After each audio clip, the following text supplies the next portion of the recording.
कठुआ में चल रहे इनकाउंटर में 4 जवानों ने जो शहादत पाई थी, जिन्होंने अपने देश के लिए बलिदान दिया और मिलिटेंटों के साथ लड़ते लड़ते अपनी शहादत दे दी। और कटरा के तारिक अहमद चंबा गांव से उनके परिजनों के मिलने के लिए आज उमर अब्दुल्ला चीफ मिनिस्टर जम्मू कश्मीर वहां पर पहुंचे और उन्होंने परिजनों से मिलकर उनको सद्भावना दी। और उनका ये कहना था कि परिजनों में उनकी जो पत्नी है उसको जो है वो नौकरी दी जा सकती है 143 SRO के तहत, क्योंकि उनकी पत्नी जो है वो ग्रेजुएट है। और मैं आपको बता दूं कि आज जब सुबह उनका शव उनके घर में पहुंचा था और उसके बाद जो था वहां पर राजनेताओं के साथ साथ प्रशासनिक अधिकारियों का जमावड़ा लगा हुआ था और सुबह से ही लोग जो है नम आंखों से विदाई देने के लिए तारिक अहमद के घर पर पहुंच रहे थे। और सुबह उसको 9 बजे उनको जो है वो खाके सपुर्द किया हुआ था। और उसके साथ हम आपको बता दें कि देश के लिए जो सबसे सर्वोच्चम बलिदान जो है वो उन्होंने दिया और आतंकवादियों के साथ लड़ते लड़ते वो शहीद हुए। और जम्मू कश्मीर पुलिस के 4 जवान जो है जिन्होंने इस मुठभेड़ में जो है वो शहादत पाई है और सब ने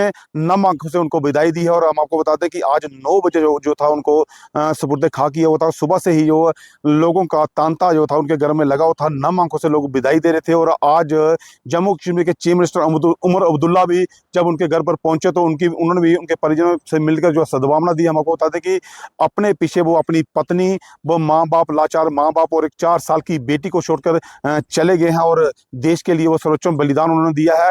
के तहत जिसकी भी जान सर्विस के दौरान जाए या जो भी मिलिटेंसी का शिकार हो, उन्हें SRO 43 के तहत नौकरी मिल ही जाती है। लोगों थोड़ा नीचे कर ले। मैं यही इनके लवाकिन से मालूम कर रहा था कि कौन है जिसको ये ऑर्डर दिया जा सकता है। इनकी जो बेवा है वो ग्रेजुएट है, पढ़ी लिखी है, तो पहला हक तो उन्हीं का बनेगा। तो अब ईद के बाद जब दफ्तर खुल जाएंगे तो होम डिपार्टमेंट की तरफ से इसका केस जो है वो बन जाएगा। और ये चारों जो हमारे बहादुर पुलिस के जो इस हादसे में शहीद हुए, उन सब का जो है घर के लिए SRO का केस और बाकी जो रिलीफ हमें देना होगा वो हम दे देंगे। लेकिन हमारी तो ये कोशिश होनी चाहिए कि इस तरह के हादसे हो ही ना, कि इस मिलिटेंसी पे हम इस तरह काबू पाएँ कि जम्मू कश्मीर में इस तरह मातम का जो है सिलसिला ये हमेशा के लिए बंद हो जाए। सीएम साहब कहाँ कमी रह रही है, क्यों आतंक खत्म नहीं हो? अब ये फिलहाल तो कहा नहीं जा सकता ये कौन थे, लेकिन अंदाज़ा ज़रूर लगाया जा सकता है क्योंकि ये पहले भी ऐसा हुआ है। मेरा अपना मानना है, हालांकि मेरे पास इसका मतलब कोई इंटेलिजेंस रिपोर्ट्स तो आए नहीं, लेकिन लग ये रहा है कि एक नई ग्रुप थी जिन्होंने क्रॉस किया था। और एक तरफ से खुशकिस्मती ही समझ लीजिए कि वो हमारे पुलिस के हाथों पड़ गए। अगर पुलिस के हाथों नहीं पड़े होते तो ये अंदर घुस के पता नहीं क्या कर लेते। अब हमारे 4 बहादुर पुलिस के जवान जो हैं उन्होंने अपनी जान की कुर्बानी तो दी, लेकिन मुझे लगता है कि कई मासूम जानें जो हैं वो इस सिलसिले में बचा चुके हैं।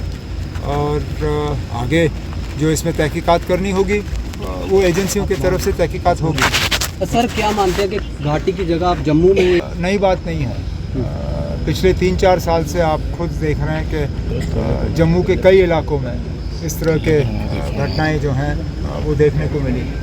ये रियासी ज़िले में भी यात्रियों के बस पे जो हमला हुआ, जम्मू शहर में हमले हुए हैं। इसके पीछे वजह यह है कि जब चीन ने लद्दाख में आक्रमण किया या वो घुस गए, उसके लिए हमें फ़ौज की ज़रूरत थी और फ़ौज वादी से हम हटा नहीं सकते थे। तो फौरी तौर जम्मू में जो फ़ौज तैनात थी उनको लद्दाख भेजा गया, जिस वजह से कहीं कमी आई। अब उस कमी को आहिस्ता आहिस्ता दुरुस्त किया जाए। कल कठुआ में सर लोगों ने सियासी बात नहीं करी। उमर साहब, आज के दौर में अगर देखा जाए तो घाटी में हालात में सुधार हुआ है? घाटी में छोड़ दीजिए, क्योंकि अगर मैंने इस सवाल का जवाब दिया तो मेरे ऊपर इल्ज़ाम लगेगा कि मैं सियासत कर रहा हूं। घाटी के हालात में सुधार हुआ है? घाटी के हालात या जम्मू के हालात छोड़ दीजिए ना। अभी हम एक घर से निकले हैं जहाँ मातम फैला हुआ है। मैं आज 4 जगह गया हूँ, हर फैमिली के साथ, ख़ानदान के साथ मुझे अफसोस का इजहार करना पड़ा। तो जाहिर सी बात है कि हालात को पूरी तरह से ठीक करने में अभी हमें कुछ इक़दामात और उठाने होंगे।